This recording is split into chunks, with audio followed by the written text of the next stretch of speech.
Welcome back to the Snap. Michael Heaver here, alongside my co-host Patrick O'Flynn. Hope everyone is having a lovely weekend, and make sure you hit subscribe and the bell if you haven't already, so you don't miss the next episode. Now, Patrick, we're going to talk a bit more about the fallout from the election and where we are in terms of public support for the Conservatives and Labour. Before we get to that, a report in the Telegraph that GB News could be launching as soon as the end of this month.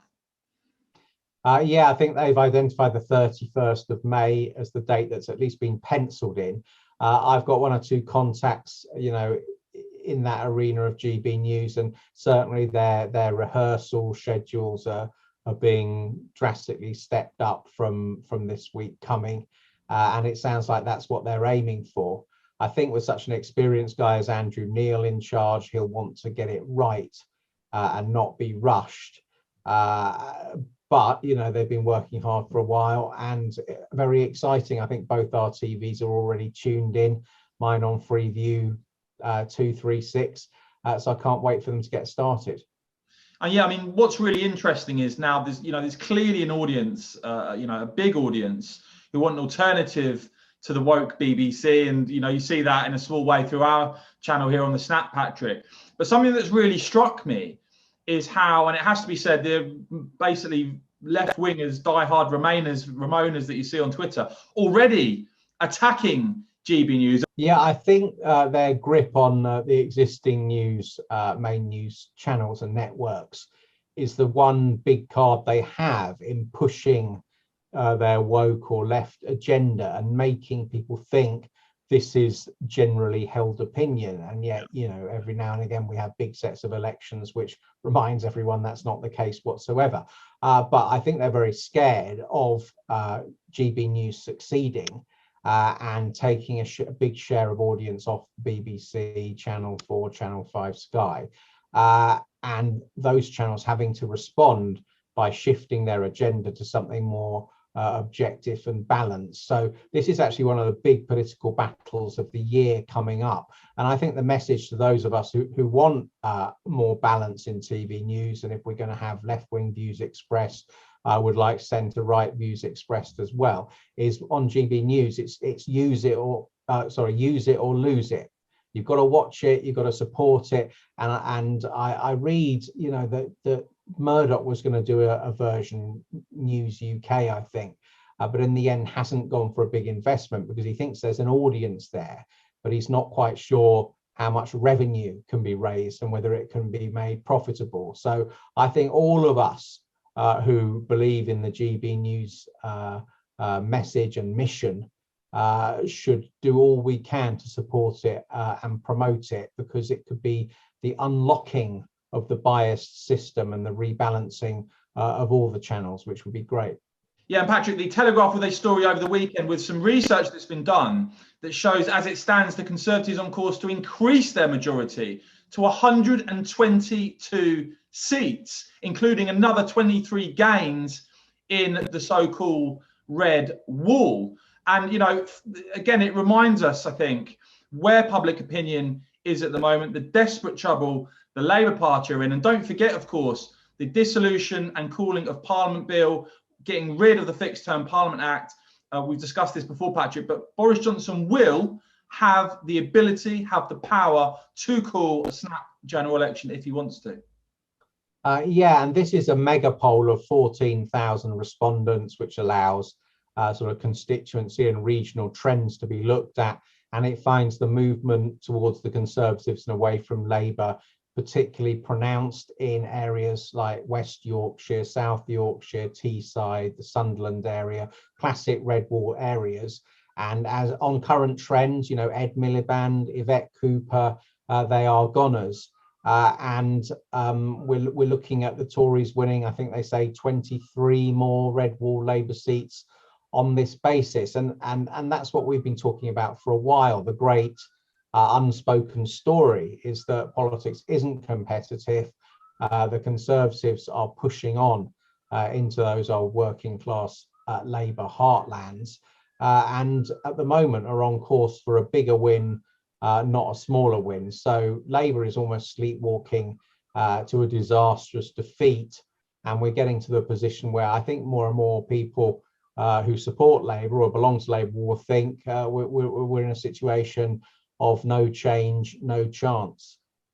Now, Patrick, we talked a lot before the recent set of elections about the dire trouble that Labour found themselves in. Of course, a lot of the punditry have jumped on the bandwagon since the results came out. But I personally think that this is actually fairly simple. The Conservatives can dominate British politics for quite a while if they keep together the electoral alliance that I think we saw turn out for them at the most recent set of elections, which is the traditional Conservative base, plus absorbing the vast majority of the former UKIP, former Brexit Party support, plus in places like Hartlepool, traditional Labour voters, people that voted Labour for years and years and years, who voted Leave. And that coalition of Labour Brexiteers, the Conservative base, and Brexiteers who used to vote UKIP or Brexit Party, if that coalesces and stays around as the Conservatives' base of support, I simply think that Labour are going to lose even more seats in the next general election, as this forecast seems to predict. It looks like it, and it's backed up by another poll by Opinium, which shows the Labour support crashing by 6 points, the Tories stretching their lead, and ominously a bounce for both the Liberal Democrats and the Greens. And it's again, people on the left questioning more and more whether Labour is a credible election winner, which is making the left of centre vote even more divided, and you're getting a partial recovery among the Liberal Democrats, albeit at a low level, but the Greens showing real momentum. You've obviously got the nationalist parties in Scotland and Wales as well, seen on the left or the centre left. So it's looking like a really divided array on the left, which contrasts to the Conservatives having pretty nearly a monopoly now on the centre right vote. And in most parts of the UK, under first past the post, that points in one direction only, and that's a landslide to the Conservatives. And again, I mean, more appalling numbers for Keir Starmer personally in this, including his net approval rating down to -11. That's his worst approval rating with Opinion since becoming Labour leader. And these numbers, Patrick, are just dire for Labour, really. Only 28% of Brits now approve of Starmer, 39% disapprove. And when Brits in this Opinion poll are asked, who do you back for PM? Boris on 40%, Keir Starmer on 23%. That's 1 point behind none of the above. None of these on 24%. Starmer on 23rd, effectively third there, and Boris with a 17-point lead. And even among 2019 Labour voters now, I think it's 44% approving of Starmer, 34% now disapproving, and his net rating of -11 contrasts to Andy Burnham. The question, would he be a successful leader for Labour? And he's on net +28, which is a second poll in a row, which shows him massively more popular than Keir Starmer. So the tailspin that we thought Keir Starmer might get pulled into, it looks like it's actually accelerating.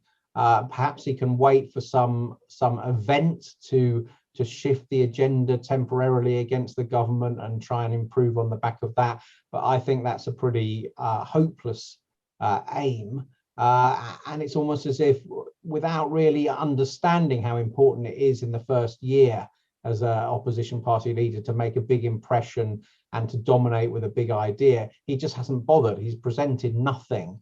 And I think it looks like he's been pretty well written off by the vast majority of the voting public. Now, I doubt many of the people that watch the Snap, perhaps I'm wrong, let me know in the comments. I doubt we've got many Green Party voters watching, but I do think, Patrick, in terms of the Green Party, who've sort of been treading water for a while, there's been no real spectacular breakthrough for them, really. They've got, obviously, Caroline Lucas, the one MP down in Brighton, but this seems to me to be a real opportunity for them, that if they could actually build momentum from this point, that could obviously hurt Labour even more. If Labour Leave voters went en masse to the Conservatives on a permanent basis at the next general election, and you had on the left of Labour increased support for the Green Party. I think one of the most recent YouGov polls I saw, 12% of those who voted Labour in 2019 are now intending to vote Green. I mean, just how low could you see Labour's party support fall if they were losing support, you know, it's both the Conservatives and the Greens and maybe even the Lib Dems? Well, I think the key is if it's widely understood that Labour can't win, then people on the left won't have that strategic reason to vote Labour, because this is our chance of winning and electing a government. If that's gone, then they have to ask themselves a different question, which is which version of left-wing politics do we actually prefer? And I think a load of the young graduate urban vote would think they instinctively would prefer the Greens.